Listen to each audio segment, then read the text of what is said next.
इसके साथ ही हम पहले देखते हैं कि आज का मुद्दा है क्या, फिर आगे।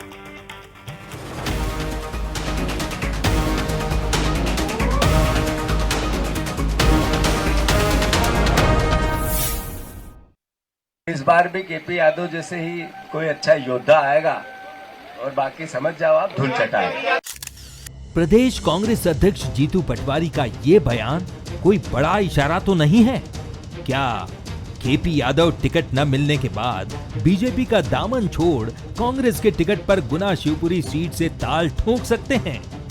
फिलहाल तो ये कयास है, लेकिन राजनीति में कब कौन सा समीकरण बन जाए कहा नहीं जा सकता। जीतू पटवारी सिंधिया को बीते दौर का बताकर केपी जैसे योद्धा के आने की उम्मीद लगाए बैठे हैं, तो उमंग सिंघार खुले तौर पर केपी यादव को ऑफर दे चुके हैं। ज्योतिराज सिंधिया जी की छोड़ो कल की बातें, कल की बात पुरानी, नए दौर में लिख देंगे मिलकर नई कहानी। अब वो बीजेपी के नेता है, उन पे बात भी करना और उन पे कोई ऐसी भाषा भी बोलना, भगवान उनका भला करे। पर इस बार भी केपी यादव जैसे ही कोई अच्छा योद्धा आएगा और बाकी समझ जाओ आप धूल चटाए। मैं यही कहना चाहूंगा कि अब केपी यादव के लिए मैं चाहूंगा कि कांग्रेस के दरवाजे खुले। अब केपी यादव के लिए मैं चाहूंगा कि कांग्रेस के दरवाजे खुले। कांग्रेस की तरफ से मिल रहे खुले ऑफर को केपी यादव ने खुले तौर पर अस्वीकार कर दिया है। केपी यादव का कहना है कि पार्टी जो जिम्मेदारी देगी उसका वो पालन करेंगे। उन्होंने यहां तक कह दिया कि कांग्रेस में बचा ही क्या है। उमंग सिंघार भी कह रहे हैं, जीतू पटवारी भी कह रहे हैं, सीधा ऑफर दे रहे हैं खुला हुआ, तो कांग्रेस में तो नहीं जा रहे? उनके पास है ही क्या? जाएंगे तो नहीं? कभी नहीं। कह रहे हैं ऐसा है कि कांग्रेस गुल खिला देगी, एक बार केपी भाई फिर गुल खिलाएंगे। देखिए, मैं पूरी निष्ठा और ईमानदारी से काम करता हूं और मैं राष्ट्र सेवा में लगा हूं और हमेशा राष्ट्र सेवा में लगा रहूंगा। कांग्रेस में तो नहीं जाएंगे? नहीं, कभी नहीं, कभी नहीं। कभी। शनिवार को बीजेपी ने 195 उम्मीदवारों की पहली सूची जारी की थी, जिसमें केपी यादव का टिकट काटकर ज्योतिरादित्य सिंधिया को मैदान में उतारा है। टिकट कटने के बाद से ही कांग्रेस की तरफ से केपी यादव को ऑफर दिया जा रहा है, लेकिन सबसे बड़ा सवाल ये है कि क्या सिर्फ एक केपी यादव से कांग्रेस का काम बन जाएगा? क्या उसे प्रदेश की सभी नहीं तो कम से कम 10 से 12 सीटों पर केपी जैसे योद्धाओं की जरूरत नहीं है? मेरे करण अर्जुन आएंगे की तर्ज पर कांग्रेस का केपी राग उसके कितने काम आएगा, ये देखना दिलचस्प होगा।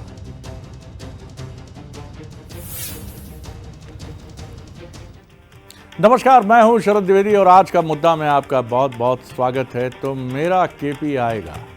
हरिवंश राय बच्चन अपनी मधुशाला, जो बहुत ही चर्चित उनकी कृति है, उसमें वो कहते हैं कि कभी निराशा का तम घिरता, तम यानी अंधकार, कभी निराशा का तम घिरता, छिप जाता मधु का प्याला, कभी उजाला आशा करके प्याला फिर झमका जाती, आंख मिचौली खेल रही है मुझसे मेरी मधुशाला। आपके हमारे जीवन में भी ये धूप छांव, आशा और निराशा का खेल चलता रहता है। कोई दिन पहाड़ की तरह भारी और अगला दिन जोश से भर देता है। वैसे ही कांग्रेस के लिए भी उम्मीद है कि वो इस लोकसभा इलेक्शन में भी बेहतर करे और कुछ ऐसे योद्धा भी खड़े करे जो योद्धा बीजेपी के बेहतरीन योद्धाओं से मुकाबले की टक्कर करे। क्या ऐसा हो पाएगा? ये तो लोकसभा के नतीजे बताएंगे। सबसे पहले बंसल न्यूज के सवाल नंबर 1, क्या केपी यादव जैसा एक योद्धा 24 की जंग में कांग्रेस को बढ़त दिला सकता है? सवाल नंबर 2, केपी यादव के बहाने कांग्रेस सिंधिया पर दबाव बनाने का माइंड गेम तो नहीं खेल रही है? सवाल नंबर 3, केपी यादव का खुला इनकार चुनाव के आते आते क्या इकरार में बदल जाता है? क्योंकि कई बार राजनेताओं का ये जो इनकार है कि दरअसल इकरार ही होता है और कई बार इकरार में इनकार छिपा होता है। आज इसी पर बात करेंगे। जो मेहमान हमारे साथ हैं उनसे मिल लीजिए। मेरे साथ हैं अब्बास हफीज साहब, कांग्रेस के मीडिया विभाग के उपाध्यक्ष हैं, युवा नेता हैं। उनके साथ हैं Manoj Saini, executive editor political affairs, उनका बहुत स्वागत है। और घनश्याम पिरोनिया जी हैं, पूर्व विधायक हैं भारतीय जनता पार्टी के, वो हमारे साथ रहेंगे। सबसे पहले मनोज आप ही की तरफ आते हैं। बात भी की आपने सोमवार को उनसे, एक शर्मीली मुस्कुराहट के साथ उत्तर दिया, लेकिन लड़ाई वो लड़ रहे हैं, बराबर लड़ रहे हैं। सिंधिया जी से 4 दिन पहले ही लड़ाई लड़ी उन्होंने, जब खुद पहुंच गए, पासपोर्ट ऑफिस का उद्घाटन कर दिया। किस तरह देखते हैं आप, क्या ये सिलसिला, क्योंकि जो मकाम उनका पिछली बार था वो मकाम इस बार होगा क्या, ये भी बड़ा सवाल है। शरद जी, मुझे लगता है कुछ बात बनी है, क्योंकि जब वो संविधा से बाहर निकले तो चेहरे पर एक शर्मीली मुस्कुराहट तो थी, लेकिन बातों में कुछ नज़र आ रहा था। अब जो भी उनको आसपास आ रहा है कि संघ से तो मिलेगा नहीं, संविधा से मिलेगा नहीं, लेकिन भारतीय जनता पार्टी के नेताओं से संपर्क होने के बाद, क्योंकि वो ये तो साफ कर दिए कि कांग्रेस में मैं अभी नहीं जाऊंगा, इसका मतलब ये है कि उन्हें कहीं डर है कि कांग्रेस में गया तो ऐसा ना हो कि कहीं का ना रहूं। तो मुझे लगता है एक रास्ता, लेकिन राजनीति है, राजनीति में कब क्या हो जाए ये भरोसा नहीं है। आजकल तो खासकर हम देखते हैं कि आज यहाँ है तो कल कोई और कहीं होगा।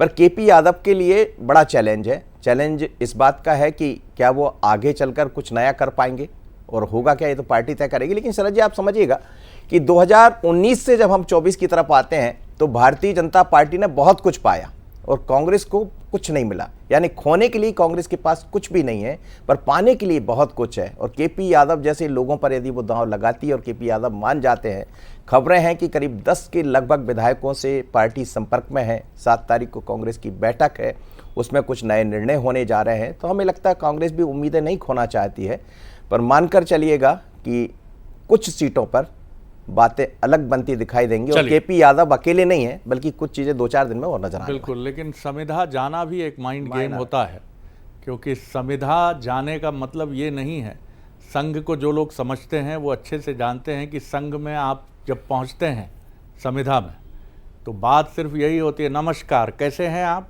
सब ठीक है, जल लेंगे, चलिए वो आपका विषय है, वो भारतीय जनता पार्टी का विषय है, उस पर हम क्या टीका टिप्पणी करें, ध्यान रखिए, नमस्कार। इसके बाद आप निकल जाते हैं। लेकिन आप एक माइंड गेम बनाने की कोशिश करते हैं कि संविधा गया था। तो देखते हैं कि इस माइंड गेम में भी मनोज कितने सफल होते हैं, अगर केपी यादव की हम बात कर ले। चलिए बढ़ेंगे अपने अगले मेहमान की तरफ, जो भारतीय जनता पार्टी से हैं, घनश्याम पिरोनिया जी की तरफ मैं चलता हूं।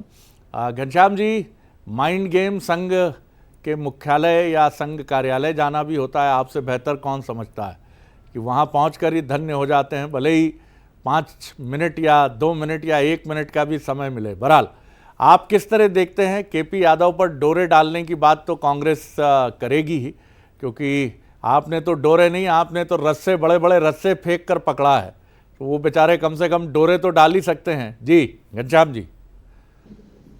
देखिए, कांग्रेस क्या इस समय कांग्रेस एक जहाज के समान है, सब इसमें से भाग भाग करके ये इनके पकड़े।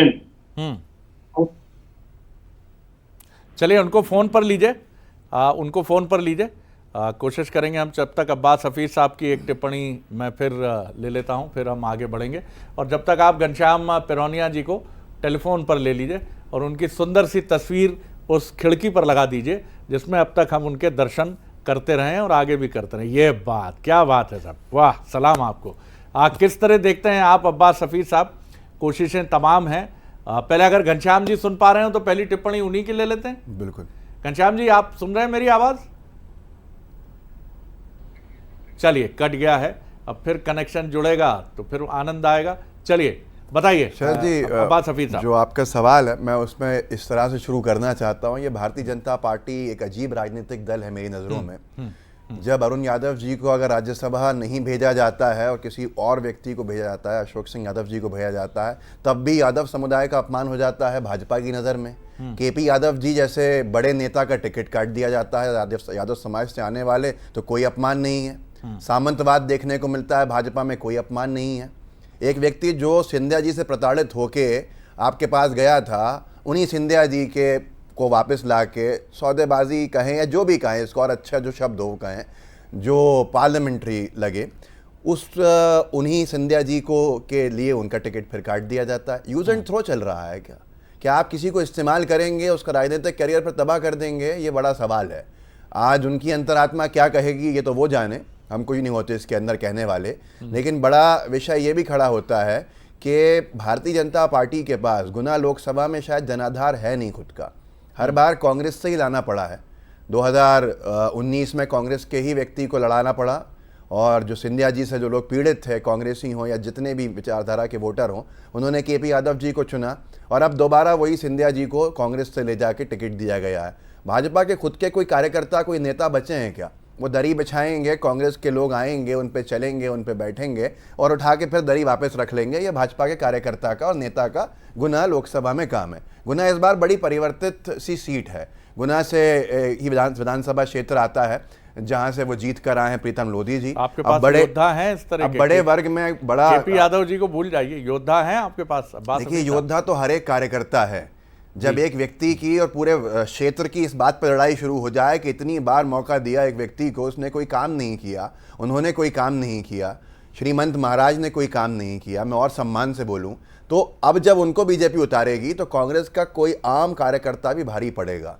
ये आप देख लीजिएगा आने वाले समय के अंदर, क्योंकि विषय यह है कि ज़बरदस्ती थोपना, जिस व्यक्ति को लोगों ने रिजेक्ट कर दिया दूसरी पार्टी में रहते हुए, आप जिस पार्टी से रिजेक्ट हुए हो उससे दोबारा आप जाओ, एक अलग विषय होता है। लेकिन किसी ने आपका साथ दिया बीजेपी का इस बात पे कि आप सिंधिया जी को हराने गए हैं।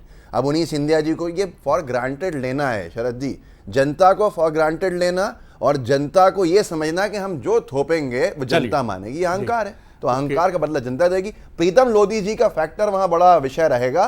ब्राह्मण समाज के अपमान करने वाले व्यक्ति को बीजेपी ने वहां से विधायक बनाया है। अब उनके विधानसभा क्षेत्र से बढ़ के पूरे लोकसभा क्षेत्र में क्या असर पड़ेगा देखते हैं। चलिए, तो ये काफ़ी महत्वपूर्ण बात कह रहे हैं अब्बास हफीज़ साहब कि योद्धा तो हर एक कार्यकर्ता है। तो कांग्रेस का ये कार्यकर्ता भाव कितना जागृत है और किस तरह से आगे बढ़कर ये अपनी तैयारियों की तरफ बढ़ेगा, मनोज, ये भी एक बड़ा सवाल है। कार्यकर्ता एक बड़ा अंतर पैदा करता है और बहुत महत्वपूर्ण तरीके से कार्यकर्ता के अंदर जो जीत का भाव जगाता है। जैसा मुझे 82 याद आता है, जब कपिल देव वो लीडर बने थे, जिन्होंने टीम से कहा कि सुबह के बारे में कोई पंगा नहीं लेना, वेस्ट इंडीज़ के साथ क्या होना है, जाइए अपना नेचुरल गेम खेलिए, ये भूल जाइए कि उधर विवियन रिचर्ड्स हैं, उधर मैल्कम मार्शल हैं, उधर होल्डिंग हैं, भूल जाइए आप सब। ये जो कर पाता है लीडर, वो सब क्या कांग्रेस, आपको लगता है राहुल गांधी और जीतू पटवारी वो कर पाएंगे इस इलेक्शन में? देखिए सर जी, ये थोड़ा सा बड़ा मुश्किल है, क्योंकि जो खबरें आ रही है, कई विधायकों से कहा गया है कांग्रेस की तरफ से कि आप चुनाव मैदान में आइए, लेकिन 10 के लगभग, जैसा मैं जिक्र कर रहा था, उनकी तरफ बीजेपी कांग्रेस दांव लगाने जा रही। लेकिन मुश्किल इस बात की है कि क्या वो प्रत्याशी जिसका आप जिक्र कर रहे हैं, जैसे ज्योतिरादित्य सिंधिया के सामने आप किसको लेकर आएंगे? मान लीजिए सतना में आज गणेश सिंह खड़े हो गए तो ठीक है, सिद्धार्थ कुशवाहा को लेकर तैयारियां हैं, वो आ जाए, क्योंकि अभी हाल ही में उन्होंने पराजित किया विधानसभा में, उसके पहले भी उन्होंने किया। तो निश्चित रूप से कुछ चेहरे हो सकते हैं कांग्रेस के पास जिसको लेकर एक मुकाबला दिखाई दे सकता। लेकिन आप देखिए, पिछली बार 28 सीटें कांग्रेस के खाते में गई, 29 सीटों में से एक, माफ करिएगा, 28 सीटें भारतीय जनता पार्टी के खाते में गई, एक कांग्रेस के खाते में आई। अब वही स्थितियां, कांग्रेस ये चाहती कि 29 की, बीजेपी ये चाहती कि 29 की 29 सीटें लेकर हम आ जाए।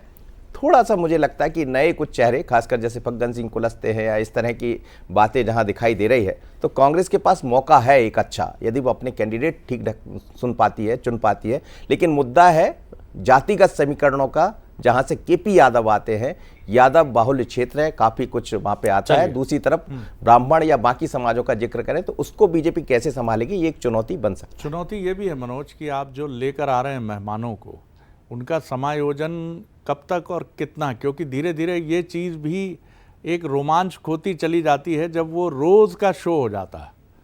जैसे एक सर्कस अगर 365 दिन चलता है तो फिर लोगों को मालूम हो जाता है कि शेर अब इस कलाबाजी कूदेगा, ये जोकर आकर इस तरह से चलेगा, फिर लोग धीरे धीरे जाना सर्कस में बंद करते हैं।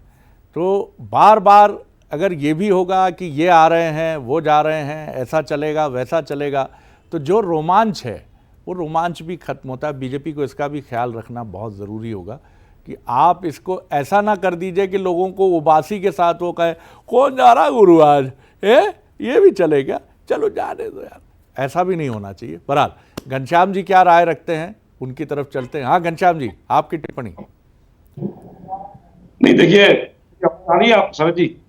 बिल्कुल आ रही है सर, बिल्कुल मैंने जी। प्रारंभ में कहा था कि देखिए कांग्रेस से में भगदड़ मची हुई है, भारतीय जनता पार्टी में इस प्रकार का वातावरण नहीं है, और इसलिए माहौल बनाने के लिए केपी यादव जी का नाम कांग्रेस जो उछाल रही है, और हम सब लोगों ने उनका जो बयान सुना है, वो भारतीय जनता पार्टी के निष्ठावान कार्यकर्ता हैं, और निष्ठावान कार्यकर्ता होने के नाते जो पार्टी उनको आदेश करती है उसका वो पूरा का पूरा पालन करेंगे। बात रही संविदा में जाने की, तो मुझे भी राष्ट्रीय स्वयंसेवक संघ में वर्षों प्रचारक रहने का सौभाग्य प्राप्त हुआ। मैं अनुसूचित जाति वर्ग से आता हूं जी। और आप ये भारतीय जनता पार्टी हो या हमारा संघ परिवार हो, ये केवल कहने का काम नहीं करती है।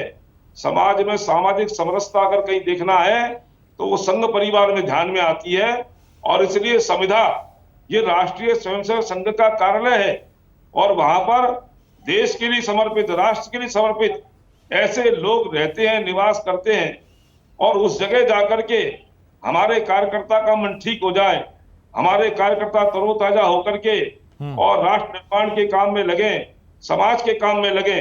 इस हेतु हम सब लोग समय समय पर संविदा में जाते हैं, संघ कार्यालय में जाते हैं, और केवल भारत संघ कार्यालय के अलग अलग प्रकार के जो नाम और जो संस्कार रहते हैं वो उसका काम है। मैं निवेदन करना चाहता हूं, केपी यादव जी ये भारतीय जनता पार्टी के मैंने प्रारंभ का निष्ठावान कार्यकर्ता हैं, और उन पर इस प्रकार के डोरे डालने में कांग्रेस कभी सफल नहीं होगी। कांग्रेस को वास्तव में अपने परिवार को, अपने कुनबे को और अपने संगठन को संभालने की आवश्यकता है, जो तिरबितर हो रहे हैं। और आज आप देखेंगे रोज कहीं ना कोई कांग्रेस का कार्यकर्ता ये भारतीय जनता पार्टी में आ रहा है, और इसलिए आ रहा है कि भारतीय जनता पार्टी की नीति योजना से और वो मुखातिब होकर के उसको लगता है कि सबका साथ, सबका विकास, सबका प्रयास, और हम सब मिलकर के इस देश को विकसित भारत के रूप में संकल्पित करने के लिए भारतीय जनता पार्टी में लोग शामिल हुए। आपकी व्याख्या बड़ी दिलचस्प थी कि संघ एक ऐसी डिस्पेंसरी है जहां अगर कार्यकर्ता के मन में कोई खराबी आ जाती है तो उसको स्वस्थ कर दिया जाता है वहां जाके, क्योंकि आप खुद प्रचारक रहे हैं। बड़ी सुंदर बात आपने कही, ठीक बात है। संघ नाना प्रकार के रोगों का उपचार भी करता है, ठीक बात है, क्योंकि सत्ता से निकटतम संसर्ग कई अनिवार्य बुराइयों को जन्म देता है, और उसके लिए एक तटस्थ चिकित्सक का होना अनिवार्य है घनश्याम जी, और संघ ये भूमिका निभाता है। आपके यहाँ चुनौती यही है अब्बास हफीज साहब, अगर मैं बात करूं कि आपके यहाँ ऐसा कोई चिकित्सक नहीं है कि अगर मन अस्वस्थ हो जाए तो व्यक्ति वहाँ जाए, चार दार्शनिक बातें सुने, अपनी पार्टी की रीति नीति या अपनी आइडियोलॉजी की रीति नीति से परिचित हो, फिर एकदम बिल्कुल सीना चौड़ा करके निकले कि नहीं अब बिल्कुल ठीक है, यही मेरी मातृ पार्टी है, यही पितृ पार्टी है, जोर जान लगाऊंगा इसके लिए। जी देखिए, सबके अलग अलग तरीके होते हैं। आरएसएस ने ही बीजेपी को राजनीतिक रूप दे के अपनी जगह पे इस्तेमाल किया, वो एक बड़ा बहस का विषय है। कांग्रेस पार्टी के अंदर गांधी परिवार है, राष्ट्रीय स्तर पे प्रदेश में कई वरिष्ठ नेता हैं जिनको हम पिता तुल्य मानते हैं, उनके पास जाता है, जिसकी जहाँ पर अंडरस्टैंडिंग होती है वहाँ जाता है, हम उनको वो समझाते हैं, समझाइश देते हैं और आगे के लिए संकल्प देते हैं। अलग अलग तरीके हैं और हर परिवार का एक तरीका नहीं हो सकता है, किसी का बहुत दिखता है, किसी का नहीं दिखता। आज सबसे बड़ा सवाल यह है कि भारतीय जनता पार्टी कुछ भी कर ले, कितना ही कुछ भी करे, क्या ये कह रहे हैं कि बीजेपी से लोग मतलब आज इतना वो आकर्षित हो रहे हैं तो फिर लोग टिकट आपके ठुकरा रहे हैं। पवन सिंह ने टिकट ठुकरा दी आसनसोल से मिलने के अगले दिन। ऐसे कई नेता हैं जो दिग्गज सांसद थे, उन्होंने टिकट वितरण से पहले ही हाथ खड़े कर दिए, एक ने बीजेपी छोड़ दी। तो भगदड़ तो इनके यहाँ मची हुई है। और जिस क्षेत्र की हम बात कर रहे हैं, सुन लीजिए ना मेरी बात भी, तकलीफ क्यों हो गई, जिस क्षेत्र की हम बात कर रहे हैं, इस क्षेत्र की हम बात, ये विधानसभा नहीं है भाई साहब, आप चिल्लाने लगे, अब यहाँ पे सुनना पड़ता है। जिस क्षेत्र की हम बात कर रहे हैं गुना की, गुना में सबसे ज्यादा भगदड़ हुई थी, ये सबने देखा था। और एक से बढ़कर एक दिग्गज नेता कांग्रेस पार्टी के शरद जी गुना लोकसभा क्षेत्र में मौजूद है। केपी सिंह कक्काजू हैं, केपी सिंह कक्काजू के अलावा डग्गी राजा हैं, ऐसे हमारे वीरेंद्र रघुवंशी जी जो भाजपा से मन जिनका बहुत पीड़ित हुआ जो आए वो हैं। कई सारे लोकल चेहरे हैं हमारे पास, जहां अंडरस्टैंडिंग जैसी होगी, एक से बढ़कर एक योद्धा, कांग्रेस परिवार से आने वाले योद्धा वहां मौजूद हैं। बीजेपी के लिए ये सीट चुनौतीपूर्ण थी, तभी केपी यादव जी का टिकट काटा। नहीं तो बीजेपी ने क्यों काटा केपी यादव जी को? कोई स्पष्टीकरण है इसके ऊपर? कोई स्पष्टीकरण नहीं है भारतीय जनता पार्टी का। आपने भोपाल की सांसद का टिकट क्यों काटा? जी क्या कहते हैं? तो ये बड़ा विषय है। आपने इतने टिकट काटे हैं, ये खुद प्रमाणित करता है कि ये बहुत बुरी तरह से हारने की तरफ बढ़ रहे थे। घनश्याम जी बहुत कम वक्त है मेरे पास जी, आधे मिनट में अपनी बात खत्म कीजिए। देखिए मैंने प्रारंभ में कहा भारतीय जनता पार्टी एक अनुशासित दल है, अनुशासित संगठन है, और उसके बाद में भी केपी यादव जी ने अनुशासनहीनता करी थी। और हमारे यहाँ पर जो आदेश पार्टी देती है, जो निर्णय कार्यकर्ता के बारे में होता है, उसका पालन करने का काम रहता है। और आप देखिए भारतीय जनता पार्टी ऐसी पार्टी के निर्णय से बड़ा जनता का निर्णय भी है। जीते हुए कैंडिडेट्स को आप भगा रहे हो बाहर, ये जनता ने निर्णय दिया था उनका। हर चीज में पार्टी नहीं होती है, जनता का जनादेश। चलिए अब मैं आगे नहीं बढ़ा पाऊंगा, इस बहस को आगे नहीं बढ़ा पाऊंगा। जो बोलता है उसका पालन करते हैं, और हम सब मिलकर के भारतीय जनता पार्टी के माध्यम से और हमारी सरकार बने, और सरकार बनाने में हम क्या क्या कर सकते हैं, सरकार बहुत शुक्रिया, बहुत महत्वपूर्ण, बहुत शुक्रिया घनश्याम जी। सरकार बनाने के लिए तो सब कुछ करना ही पड़ता है, और इस सब कुछ का अर्थ ये नहीं है, सब कुछ का अर्थ है जनता का मन जीतना, जो कोशिश आपको भी करनी है विपक्ष से सत्ता पक्ष में आने के लिए, और सत्ता पक्ष में बीजेपी है तो उसको सत्ता पक्ष में बने रहने के लिए। बहुत शुक्रिया अब्बास हफीज़ साहब, बहुत शुक्रिया मनोज। बेशक कुल मिलाकर ये कहने में कोई हर्ज नहीं है कि अगर कांग्रेस को अपनी तैयारी मजबूत रखनी है तो पहले अपना चरित्र और नैतिक बल मजबूत करना होगा, और इसके लिए निरंतर संवाद की प्रक्रिया से गुजरना होगा। कमलनाथ जी का एपिसोड, हिमाचल में सरकार पर आया संकट, और मध्य प्रदेश के राज्यसभा चुनाव में क्रॉस वोटिंग को रोकना। कांग्रेस ने अतीत के कड़वे अनुभवों से सबक तो लिया है, लेकिन अब भी लंबी लड़ाई है, क्योंकि भारतीय जनता पार्टी जरा सी चूक पर भी ऐसा वार करती है कि कांग्रेस तड़प कर रह जाती है। आगे देखिए आज का मुद्दा छत्तीसगढ़ से। नमस्कार।